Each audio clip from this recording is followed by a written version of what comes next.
नमस्कार। पीएमसी हिंदी के life style medicine series में आप पुनः आप सभी का स्वागत है। लाइफ स्टाइल एज मेडिसिन ये एक जबरदस्त पावरफुल साइंटिफिक बुक है जो अभी प्रेजेंट मेडिकल पैराडाइम जो है और हेल्दी होने के लिए जो जो अच्छे रिकमेंडेशन हैं वो सभी इसमें बहुत अच्छे से बताए गए हैं। लाइफ स्टाइल मेडिसिन में 6 पिलर हैं: nutrition, sleep, exercise, stress management और इन्वायरमेंटल हाइजीन इत्यादि। हम चैप्टर वाइज, इसमें 12 चैप्टर हैं, हम चैप्टर वाइज हर एक टॉपिक को देख रहे हैं। और आज का जो चैप्टर है वो है नींद के ऊपर। हर एक व्यक्ति को रात में गहरी नींद आनी चाहिए। जितनी नींद हमारी गहरी होती है हम सुबह में उतने रिजुविनेटेड फील करते हैं। और सुबह में अगर हमारी सुबह अच्छी है, शुरुआत अच्छी है, तो हम दिन भर फिर बेहतर कार्य कर पाते हैं। तो हेल्थ का एक बहुत इम्पॉर्टेंट पैरामीटर है कि आप सुबह में कितने फ्रेश, कितने एनर्जेटिक होते हैं, और वो निर्भर करता है रात में नींद आपकी कितनी गहरी, कितनी अच्छी है। तो स्लीप टॉपिक पे आज जो ये 8 चैप्टर है, आज हमारे साथ पुनः डॉक्टर विनीता सिंह हमारे साथ जुड़ी हैं। इन्होंने न्यूट्रिशन वाला चैप्टर भी किया था। Doctor Vinita Singh board certified life style medicine physician है। साथ ही साथ इन्होंने हार्वर्ड से कुलिनरी मेडिसिन भी किया की कोचिंग भी ली हुई है। और स्टैनफोर्ड से न्यूट्रिशन साइंस पे भी इनके पास डिग्री है, certificate course of nutrition management in cardio metabolic disease, Harvard medical school. तो एक रिच एक्सपीरियंस है इनके पास, और हम इनके रिच एक्सपीरियंस से बेनिफिट लेते हुए जो स्लीप के रिगार्डिंग जो हमें क्या किन बातों का ध्यान रखना चाहिए हम आज जानेंगे मैम से। तो डॉक्टर मीता मैम, आपका पुनः स्वागत है, और अपने ज्ञान से हमें अपना स्लीप टॉपिक पे हमें एजुकेट करें। थैंक यू डॉक्टर साहब for giving me this opportunity. और शुरू करने से पहले मैं एक चीज बोलना चाहती हूँ। आमतौर पे हम लोग सोचते हैं कि स्लीप का मतलब है आराम कर लेते हैं। घर में लोग बोलते भी हैं कि स्लीप, थोड़ा देर थक गए हो, थोड़ी देर आराम कर लो, थोड़ी देर सो जाओ। तो क्या लेकिन वास्तव में ऐसा होता है कि जब हम सो रहे होते हैं तो हमारा शरीर बस आराम कर रहा होता है, कोई काम नहीं कर रहा होता है? ये थोड़ा सा सोचने की बात है। और आज के प्रेजेंटेशन में हम इस सवाल का भी जवाब ढूंढने की कोशिश करेंगे। तो welcome to this presentation. 4 sections में कंडक्ट होगा ये प्रेजेंटेशन। पहला सेक्शन है स्लीप फिजियोलॉजी, मतलब कि जब हम सोते हैं तो क्या क्या प्रोसेसेस होती हैं हमारे शरीर में।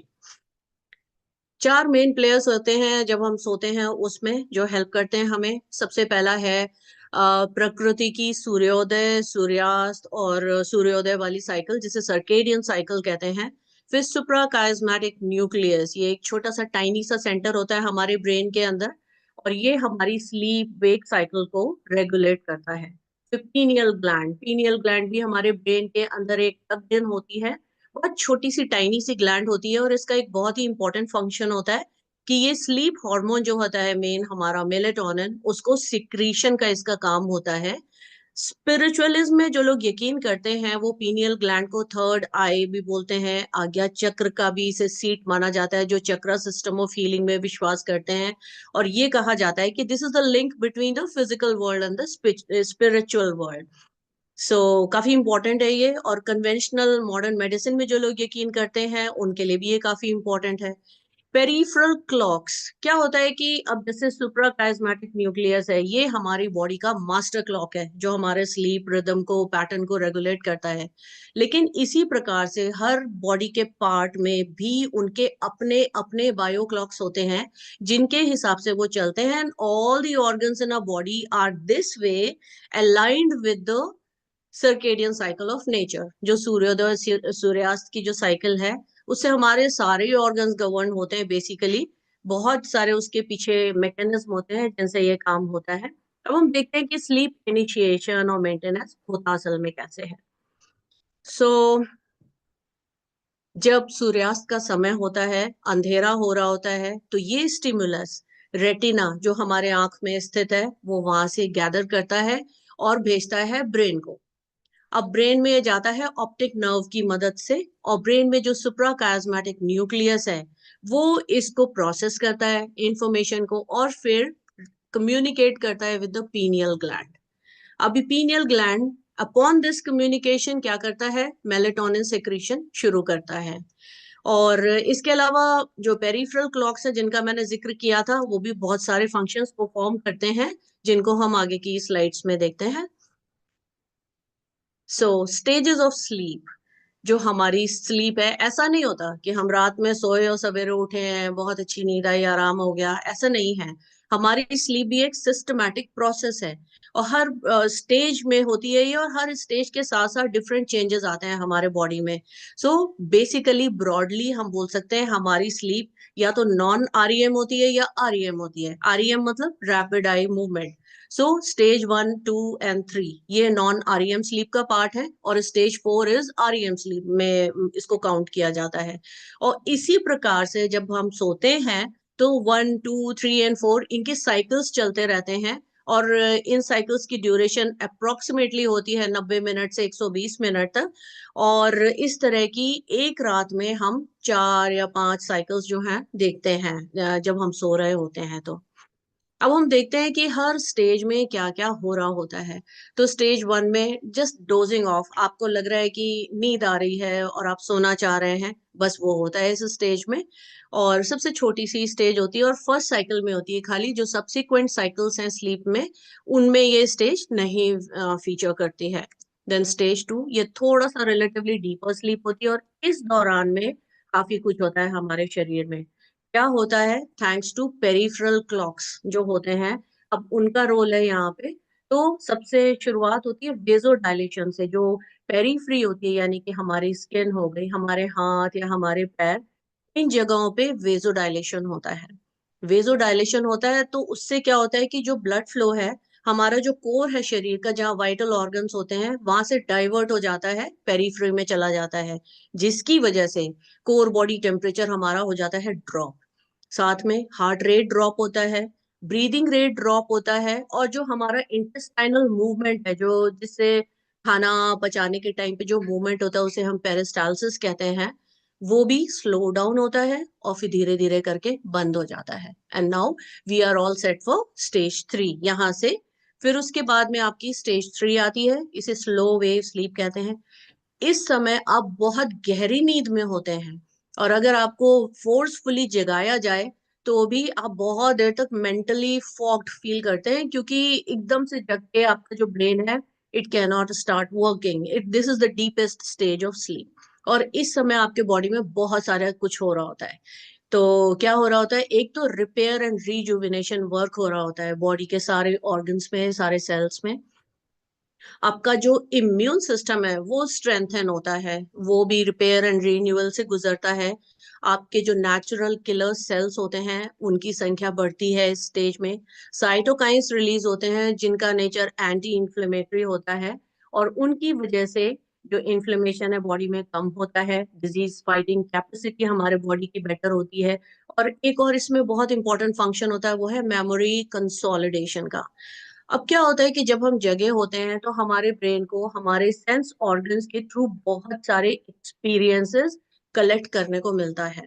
इनको दिन के समय में हमारा ब्रेन शॉर्ट टर्म मेमोरी के फॉर्म में स्टोर कर लेता है एक जगह में हमारे ब्रेन में, जिसका नाम है हिपोकैम्पस। अब रात के टाइम स्टेज 3 के दौरान इन मेमोरीज की होती है छटाई। अब उसमें से वो मेमोरीज जो ब्रेन को हमारे लगता है कि हमारे सर्वाइवल के लिए, हमारी वेलबींग के लिए जरूरी है, उन मेमोरीज को लॉन्ग टर्म मेमोरीज में कन्वर्ट करके, और ब्रेन में कॉर्टेक्स एक पार्ट है, वहां पे डिफरेंट पार्ट्स ऑफ कॉर्टेक्स में इनको सेव कर लिया जाता है, और जो बाकी के मेमोरीज है उन्हें डिस्कार्ड कर देता है ब्रेन। तो जो जैसे फियरफुल मेमोरीज हैं, अनप्लेजेंट मेमोरीज हैं, या जो वैसे ही जस्ट सन्ड्री ऑब्जर्वेशंस है जिनका हमसे कोई लेना देना नहीं है, वो सारी मेमोरीज एक्सटिंग्विश हो जाती हैं इस टाइम पे। जिन लोगों को नाइट वॉकिंग या बेड वेटिंग की अगर है प्रॉब्लम है, तो वो इवेंट्स भी स्टेज 3 के दौरान होते हैं। Then we come to REM sleep जो स्टेज 4 है। इस दौरान में जो प्रोसेसेस N3 यानी कि स्टेज 3 में शुरू हुई थी उनका कंप्लीशन होता है। साथ में ड्रीमिंग, अगर सपना वपना अगर हम देखते हैं तो वो भी REM स्टेज के दौरान में होता है। और साथ में जो स्केलेटल मसल एक्टिविटी है आपकी वो बिल्कुल खत्म हो जाती है इस स्टेज में। अगर हम जगाते हैं तो जो लोग हैं वो बिल्कुल पैरालाइज जैसे हो जाते हैं। जो स्केलेटल मसल्स हैं वो सारे एटॉनिक हो जाते हैं एक्सेप्ट टू मसल्स। वन, आपके जो आई बॉल मसल्स हैं जो कि आपके आई बॉल को मूव कर रहे हैं, this is why it is called REM sleep. और दूसरा आपका डायफ्राम जो कि ब्रीदिंग में, सांस लेने में आपकी मदद करता है। इन दो मसल्स को छोड़ के बाकी सारे मसल्स एटॉनिक हो जाते हैं। और इस समय एक बहुत इंपॉर्टेंट काम हमारा ब्रेन करता है वो है self cleansing, it detoxes itself. तो क्या होता है कि पूरे दिन काम करता है उस टाइम पे वो अपने आप को सेल्फ क्लेंस नहीं कर सकता है brain, so this is the time जब ब्रेन अपने आप की क्लेंजिंग करता है। और जो मेटाबॉलिक टॉक्सिक वेस्ट प्रोडक्ट्स होते हैं जैसे एमिलॉइड है उसको इस समय रिमूव किया जाता है with the help of glymphatic system. Now what happens अगर तो स्लीप डिप्राइव्ड होते हैं तभी इन लोगों में एमिलॉइड डिपोजिशन शुरू हो जाता है, प्लाक फॉर्मेशन शुरू हो जाती है ब्रेन में। एंड ऐसा माना जाता है that this is associated with increased risk of neurodegenerative diseases. Now hormonal fluctuations भी होते हैं फॉर मेंटेनिंग द स्लीप। और हम देखते हैं कि कौन कौन से हॉर्मोन्स हैं जो कि एसोसिएटेड हैं स्लीप के साथ में और उनके कैसे लेवल्स चेंज होते हैं। जो साइड का ग्राफ है उसमें उनके लेवल्स भी मैं दिखाऊंगी, जैसे कि ग्रे एरिया लेबल्ड है कि रात के समय उन हॉर्मोन्स के लेवल्स में क्या चेंजेस हो रहे हैं। तो सबसे पहले मेलाटोनिन सबसे इंपॉर्टेंट हार्मोन है, पीनियल ग्लैंड से सिक्रीट होता है। दिन में लेवल कम होता है और रात में देखिए ज्यादा हो जाते हैं। और जगने के समय आप देखिए ये जो नाइट से डे जो ट्रांजिशन है उस टाइम से शार्प डिक्लाइन होता है इसके लेवल में। नेक्स्ट कॉर्टिसोल, ये एड्रिनल ग्लैंड से सिक्रिएट होता है। इसके लेवल्स दिन में थोड़े ज्यादा होते हैं लेकिन रात में कम होते हैं। और जब आपका ये ट्रांजिशन टाइम है, जब जगने का टाइम है, तो उस समय कॉर्टिसोल के लेवल एक्चुअली 24 आवर्स में सबसे हाईएस्ट होते हैं, it peaks at that time. तो ये जो प्रोसेस है ना पूरी, ये इसके मेलेटोनिन का लेवल फॉल होना, कॉर्टिसोल का हाई होना, ये हमें जगने की प्रोसेस में मदद करता है। Growth hormone pituitary gland secrete करती है और ये स्टेज 3 में जो रिपेयर और रिजुविनेशन वर्क होता है उसमें मदद करता है, इसलिए स्लीप के समय इसके लेवल्स हाई होते हैं। Then leptin is the satiety hormone. ये इसके लेवल्स हाई होते हैं इसलिए क्योंकि जब इसके लेवल्स हाई होते हैं उस समय हमें भूख नहीं लगती है, हमें यह सिग्नल मिलता है कि हमें भूख की जरूरत नहीं है, खाने की जरूरत नहीं है। इससे क्या होता है, आपको स्लीप मेंटेन करने में मदद मिलती है। And likewise for anti diuretic hormone और ADH। Now leptin is secreted by adipose cells, जो व्हाइट एडिपोज टिश्यू होता है, जो हमारे स्किन के नीचे जो एडिपोज टिश्यू है वहां से सेक्रेट होता है। और ADH जो सेक्रेट होता है पिट्यूटरी ग्लैंड से। अगेन ये हमारे जो यूरिनेशन की अर्ज है उसको सप्रेस करता है, इसलिए रात में इसका लेवल हाई होता है। इससे क्या होता है, स्लीप मेंटेन करने में डिसरप्शन नहीं होता कि स्लीप में, बेसिकली वो एम होता है। तो ये नॉर्मल फिजियोलॉजी है हमारे बॉडी की। अब हम सेक्शन 2 में देखते हैं कि ये डिसरप्शन होने से बीमारी कैसे हो जाती है हम लोगों को और क्यों हो जाती है। सो जब हम स्लीप डिप्राइव्ड होते हैं तो सबसे पहला इंपॉर्टेंट चेंज ये है कि कॉर्टिसोल लेवल्स हाई हो जाते हैं और मेलेटोनिन लेवल्स कम हो जाते हैं, तभी हम स्लीप डिप्राइव्ड होते हैं।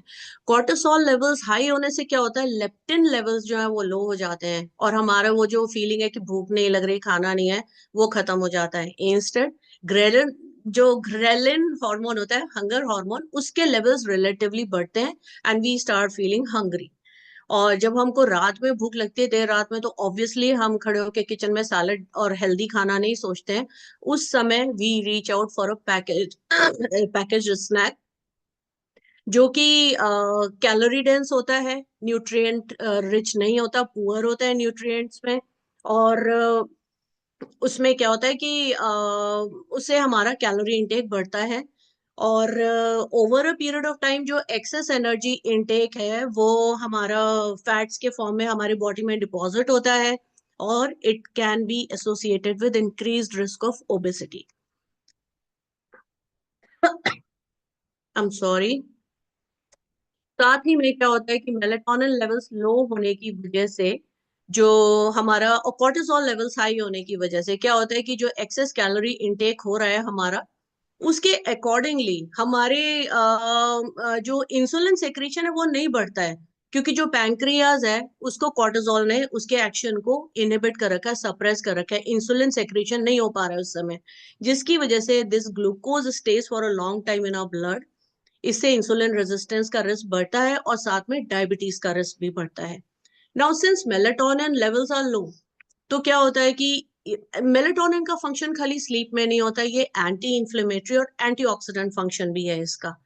तो उसकी वजह से क्या होता है, मेलेटोनिन लो हो तो उससे हमारे जो प्रो इन्फ्लेमेटरी साइटोकाइंस हैं उनका लेवल बढ़ जाता है, जैसे कि इंटरल्यूकिन 1 बीटा, या आपका ट्यूमर नेक्रोसिस फैक्टर अल्फा, या high sensitivity C reactive protein.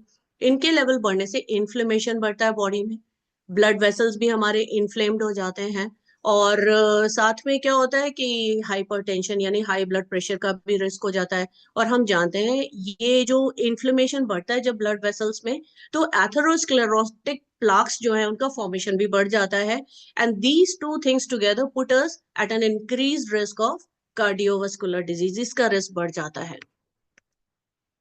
Now immune system function remodelling और इसका मॉड्यूलेशन होता है स्टेज 3 में, हमने देखा था।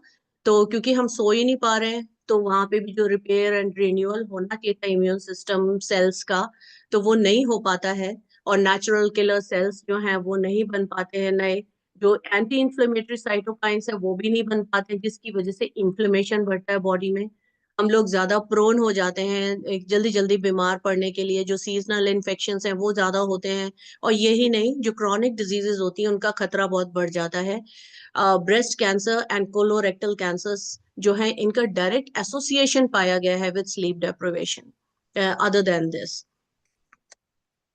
एंड देन ऑफ कोर्स जो ब्रेन का कॉग्निटिव फंक्शन है, ब्रेन का कॉग्निटिव फंक्शन मतलब learning something, learning new skills, या आपका डिसीजन मेकिंग या जजमेंट, और सोशल इनहिबिशंस, जैसे हम सोसाइटी में रहते हैं तो क्या क्या इनहिबिशंस हमें फॉलो करने हैं, और इसके अलावा आपके रिफ्लेक्सेस, इनको सबको मिलाकर के कॉग्निटिव फंक्शन कहा जाता है। ये इम्पेयर हो जाता है जब हम स्लीप डिप्राइव्ड होते हैं, और अगर उस समय हम कोई हाईली स्पेशलाइज्ड एक्टिविटी करना चाहते हैं तो it can even be very serious and there can be serious consequences. Drunken driving, आप जानते हैं अल्कोहल कंज्यूम करके ड्राइविंग जो है रिस्की होता है, जगह जगह पे उसके बोर्ड्स पे साइन भी होता है, लेकिन जब स्लीप डिप्राइव्ड आप होते हैं ड्राइव करते हैं तो इक्वली रिस्की होता है। अगर आपका 18 घंटे का स्लीप डेप्थ है, अब क्या है, अगर आप लोगों को पूछना है तो मैं बाद में बता सकती हूँ सेशन में कि what is sleep depth. And 18 घंटे का स्लीप डेप्थ होने से आपका उतना ही रिफ्लेक्सेस स्लो हो जाते हैं जितना अगर आपका ब्लड अल्कोहल कंटेंट होता 0.05% तो होता। Now upper limit for blood alcohol content is 0.08%। अगर आपको 24 घंटे का स्लीप डेप्थ है तो वो लिमिट आप क्रॉस कर जाते हैं, आपका जजमेंटल जो स्किल्स है बिल्कुल खत्म हो जाते हैं, डिसीजन मेकिंग बिल्कुल खत्म हो जाती है, आपका जो हैंड बॉडी कोऑर्डिनेशन है वो बिल्कुल खत्म हो जाता है, रिफ्लेक्सेस आपके बिल्कुल पुअर हो जाते हैं, and you are very prone to accidents अगर आप ड्राइव कर रहे हैं उस समय। माइक्रो स्लीप भी एक फिनोमेनन होता है जिसमें क्या होता है कि 10 सेकंड के लिए आप बिल्कुल you just lose your senses, उसके बाद में suddenly you are awake again. तो ये भी उन लोगों के साथ होता है जो स्लीप डिप्राइव्ड होते हैं, एंड अगर आप उस समय पे कोई हाईली स्किल्ड काम कर रहे हैं, जैसे कोई हैवी मशीनरी ऑपरेट कर रहे हैं, या कोई बहुत सोफिस्टिकेटेड कोई माइक्रो फाइन वर्क कर रहे हैं, या ड्राइविंग कर रहे हैं, then it can even be life threatening. और स्लीप पैटर्न से भी रिलेटेड है कुछ एक स्लीप डिसऑर्डर्स, जैसे कि इंसोम्निया, मतलब आप रात में सो नहीं पाते हैं, और अगर सो गए तो बहुत जल्दी जल्दी बीच में जागते रहते हैं। अगर हफ्ते में 3 बार ये एपिसोड हो जाता है तो डॉक्टर इसको क्लिनिकली डायग्नोज करते हैं as insomnia.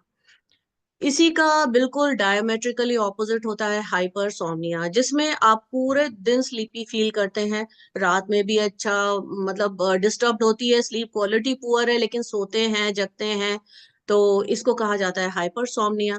Then obstructive sleep apnoea, जब आपका जो एयर वे है उसमें ऑब्स्ट्रक्शन हो जाता है तो उसे ऑब्स्ट्रक्टिव स्लीप एपनिया कहते हैं। ये किस लिए हो जाता है, आपके जो थ्रोट मसल्स हैं वो हद से ज्यादा they lose their tone and they relax a bit too much, जिससे कि जो पैसेज है ये नैरो हो जाता है, या फिर आपका ओबेसिटी की वजह से फैट सेल्स बहुत ज्यादा एक्यूमुलेट है आपके नेक रीजन में, तो उस केस में भी ऑब्स्ट्रक्टिव स्लीप एपनिया होता है लोगों को।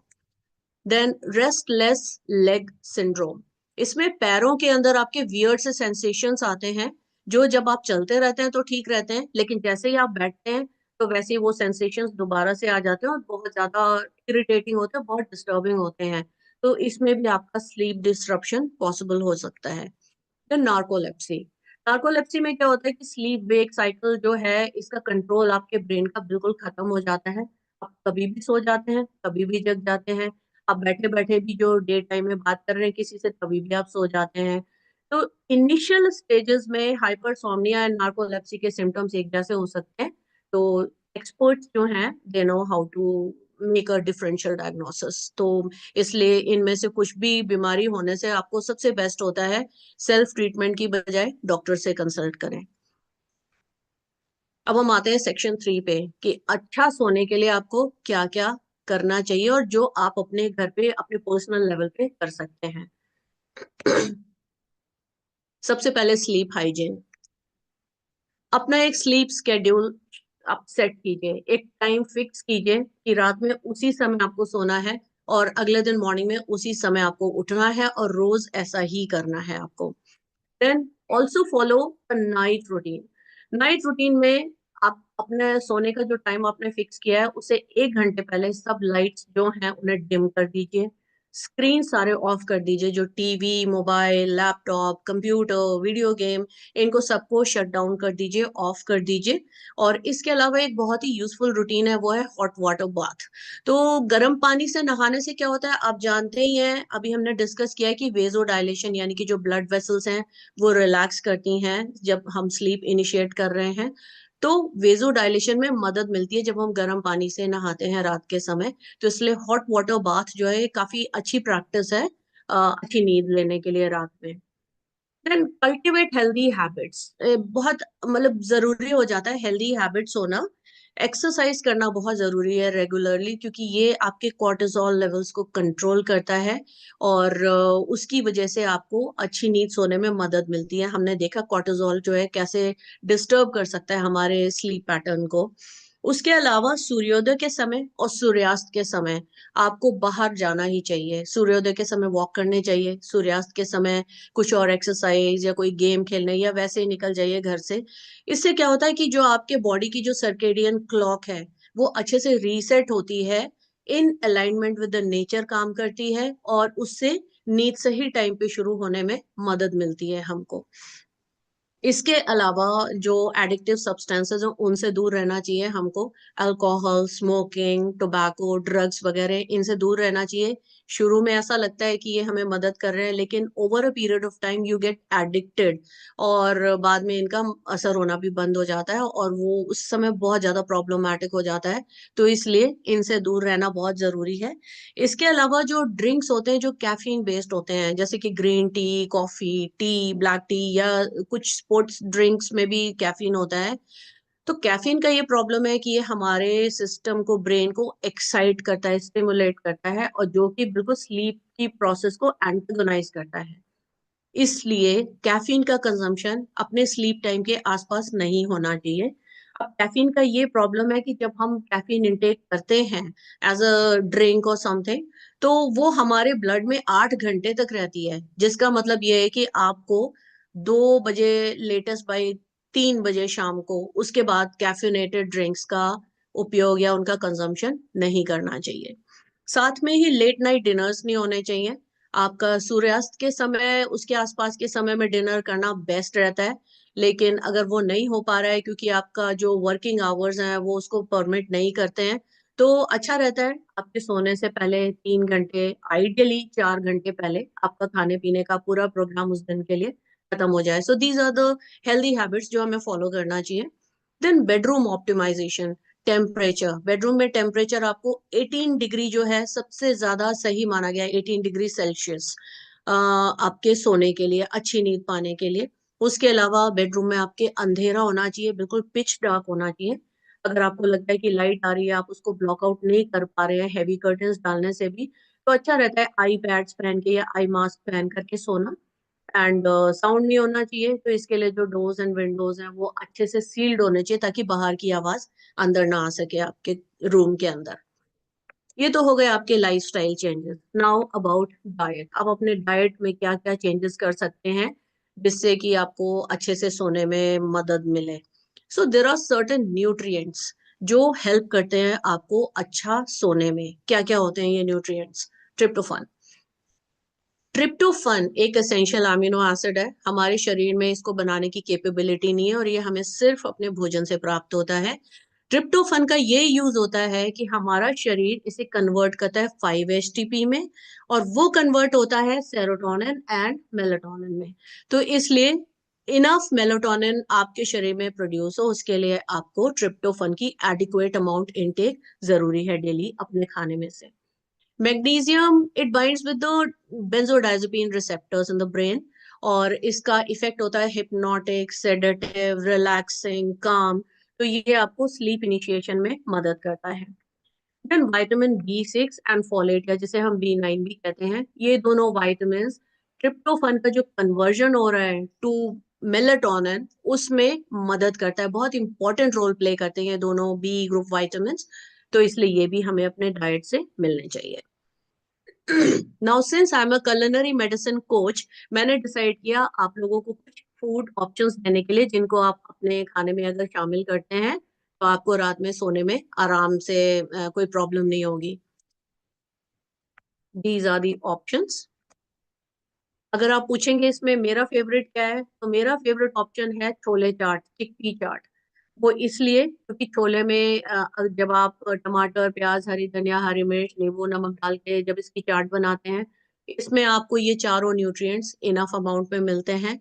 आप और इसे अच्छा बनाना चाहते हैं और ज्यादा रिच एंड स्लीप इंड्यूसिंग बनाना चाहते हैं तो ऐड इन धनिया की चटनी।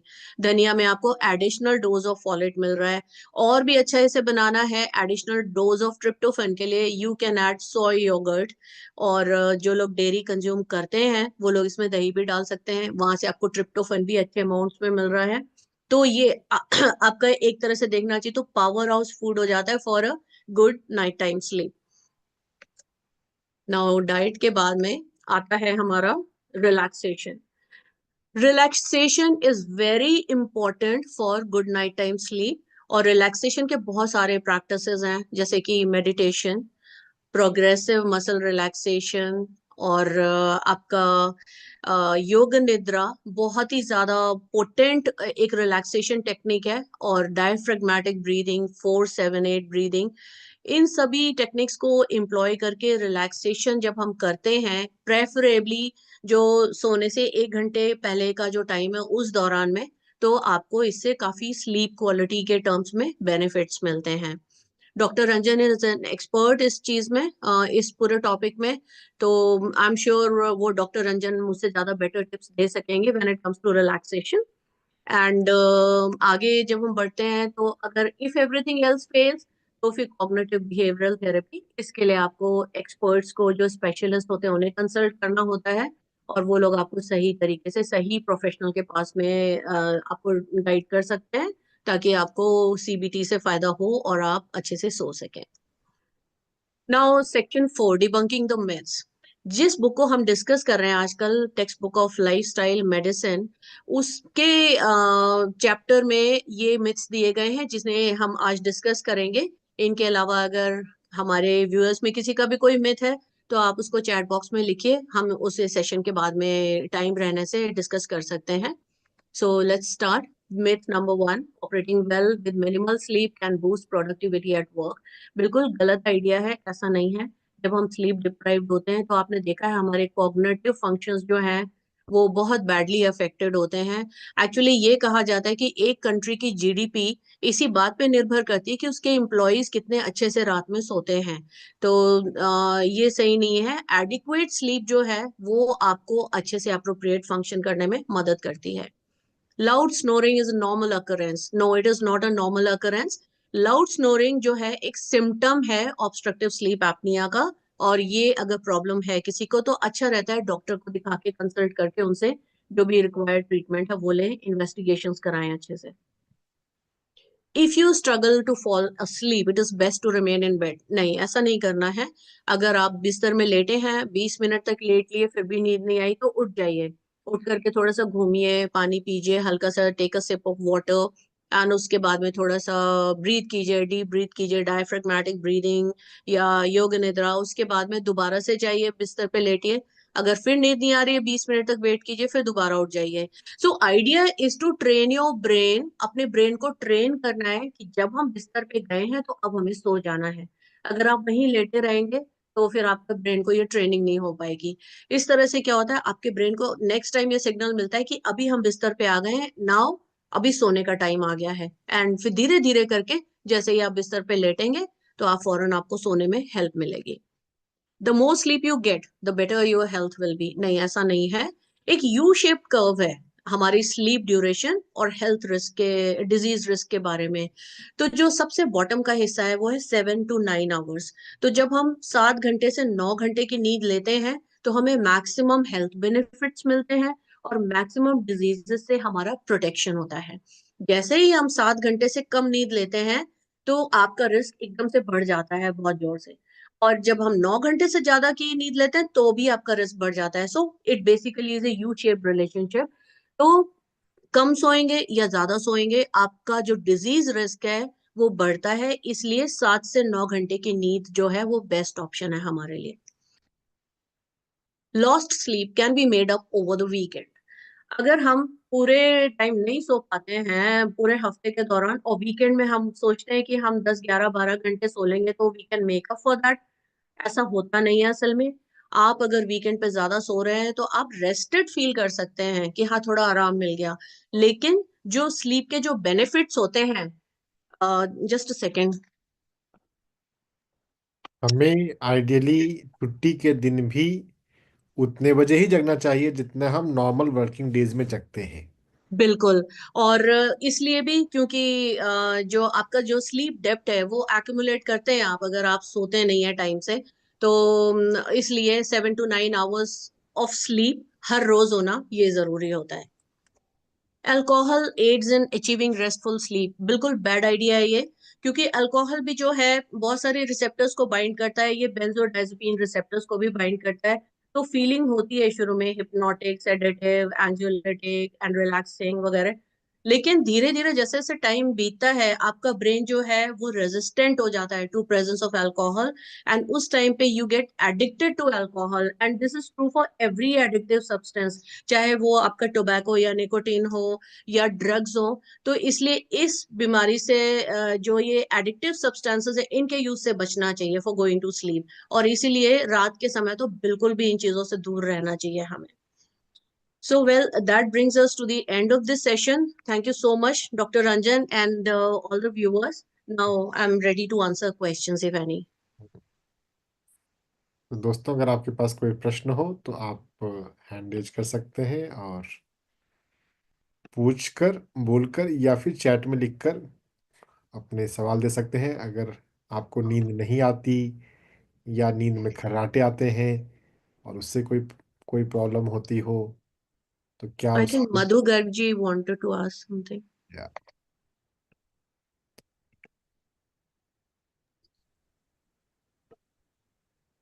जी मधु जी।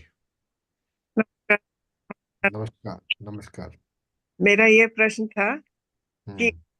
कंटिन्यूअस 7 to 9 रात में क्या कर।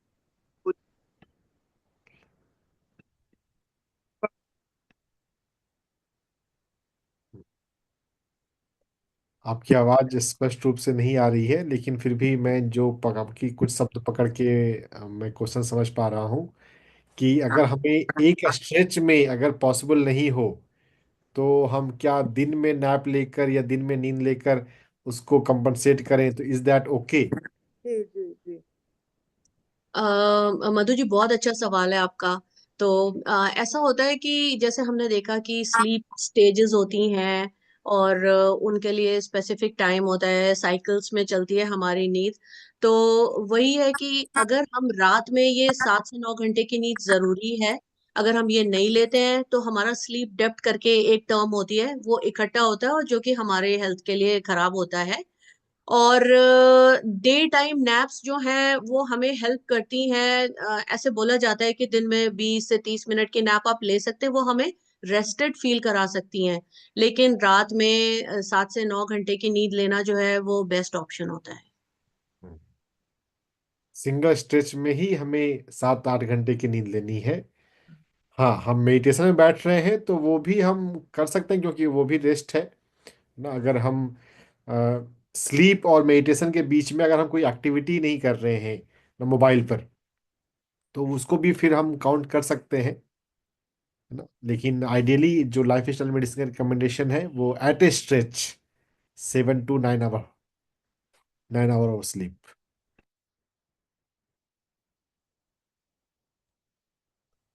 तो और किन्हीं का कोई प्रश्न हो तो। स्नोरिंग के जब आते हैं तो स्नोरिंग के लिए क्या ट्रीटमेंट मोडालिटीज हैं नेचुरल लाइफ स्टाइल मेडिसिन में? डॉक्टर, स्नोरिंग के लिए लाइफस्टाइल मेडिसिन में बस यही है कि आप वेट लूज कीजिए। और क्योंकि जैसे मैंने बताया, दो चीजें हो सकती हैं। थोड़ा सा नेक एक्सरसाइजेस से असर होता है, पर इतना ज्यादा नहीं होता, दैट इज इनसिग्निफिकेंट। सबसे इम्पोर्टेंट होता है अगर हम वेट लूज कर पाते हैं तो जो ऑब्स्ट्रक्टिव स्लीप एपनिया है उसमें डेफिनेटली मदद मिलती है हमको। और उसके अलावा तो इसको फिर वही है, डॉक्टर को कंसल्ट करके स्लीप स्टडीज वगैरह, go through sleep studies, and उसके बाद में CPAP machine, positive airway pressure maintain करने के लिए फिर वही रह जाता है। मैंने अब प्रैक्टिकली देखा है और सुना, मतलब मैंने अपने कुछ कुछ लोगों पर ट्राई किया है। जल नीति से लाभ होते हुए देखे गए हैं स्नोरिंग के पेशेंट में। अगर तो हाँ। इन्फ्लेमेशन की वजह से हो रहा है डॉक्टर साहब, हाँ डेफिनेटली। अगर वहां पे अंदर इन्फेक्शन है, रेकरेंट थ्रोट इन्फेक्शंस हो रहे हैं, टॉन्सिल्स हैं, एडिनॉइड्स हैं, तो उस कंडीशन में हाँ जल नेति से लाभ मिलेगा फिर। हाँ, वेट अगर ज़्यादा है तो वेट को कम करना जरूरी है, वेट ऑप्टिमम होना ही चाहिए। हाँ। ओबेसिटी, हमारी सोसाइटी में ना ओबेसिटी को बहुत नॉर्मल मान लेते हैं कि हाँ ठीक है, वेट ज़्यादा है, इट्स ओके। हाँ वेट वेट ज़्यादा होना कई बीमारियों का प्रिकर्सर है। बिल्कुल। हमारी सोसाइटी में ये माइंडसेट शिफ्ट की आवश्यकता है कि एक्सेस वेट को वो नॉर्मल ना की तरह ट्रीट ना करें। एक्चुअली एशियंस में जो आइडियल बीएमआई है, इट शुड बी 22.5 और लेस। तो उतना होने से तो लोग बोलना शुरू कर देते हैं कि आप बीमार हैं, आपका बहुत ज्यादा दुबले हो गए हैं, तो है ये माइंड सेट है ऐसा ही। ठीक है।